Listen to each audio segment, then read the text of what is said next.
Welcome back to my channel Kaumudi blog. আমি কৌমুদি আরেকটা ব্লগে তোমাদের সবাইকে স্বাগত। আজকে অফিসে একটা পার্টি আছে, একটা রেস্টুরেন্টে দেওয়া হবে। কিসের কারণে পার্টি হয়েছে বলো তো? তার মানে আমাদের এই 3-4 মাসে আমাদের বিজনেস অনেক ভালো হয়েছে, 7 করোড় হয়ে গেছে, যার জন্য স্যার একটা পার্টি দেবে। তো আমি আজকে এই ড্রেসটা ওয়্যার করেছি। দেখো, যেহেতু বাপের বাড়িতে আমার সেরকম ড্রেস নেই, সব ওখানে, তো সেখানে আর গেলাম না, যেটা ছিল সেটাই পরে নিলাম। আর কিছু ড্রেস নিয়ে নিয়েছি পরের দিন অফিসে পরার জন্য। তো চলো আগে অফিসে যাওয়া যাক, আর পার্টিতে কীভাবে এনজয় করি সেটাও তোমাদের সাথে শেয়ার করব। তো চলো বেশি বক বক না করে অফিসে যাওয়া যাক। তারপর অফিস টফিস করে আমরা বেরিয়ে পড়েছিলাম পার্টিতে। একটু দূরে রামধেনু বলে একটা রেস্টুরেন্ট, একটু দূরে। আমার যাওয়ার বেশি ইচ্ছে ছিল না, সবাই এত জোরজবরদস্তি করার পরে যাই।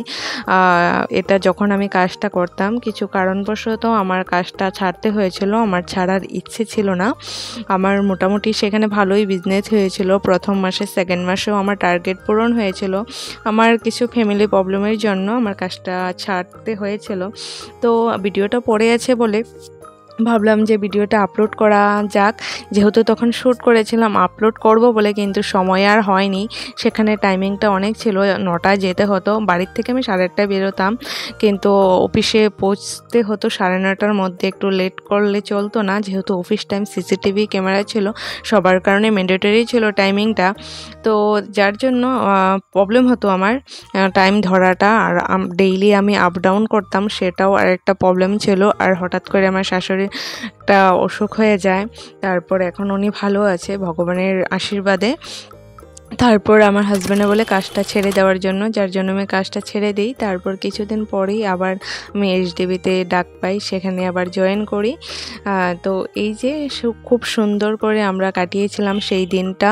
আর স্টাফগুলোও খুব ভালো ছিল। 2 মাসের মধ্যে যে ওরা আমাকে এত আপন করে নিয়েছিল, আমার খুবই ভালো লেগেছিল। শতাব্দী বলো, পায়েল বলো, অপূর্বদা বলো, সিধা বলো, সিধা আমাকে অনেক হেল্প করেছে। আমার সবাইকে ভালো লেগেছে, বিশেষ করে সুশীলদাও আমাকে অনেক হেল্প করেছে। অনেক ক্ষেত্রে আমি অনেক কিছু কম বুঝতাম, সেটা ভালো করে বুঝিয়ে দিত।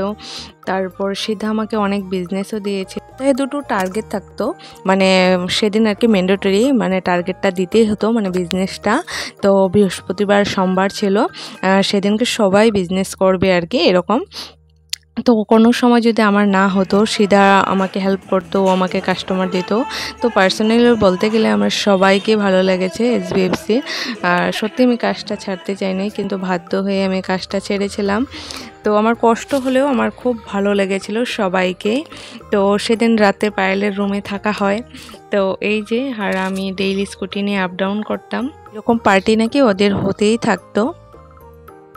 ডাইরেক্ট আসছি রেস্টুরেন্টে, এখন অন্ধকারে আমি ভিডিওটা করছি।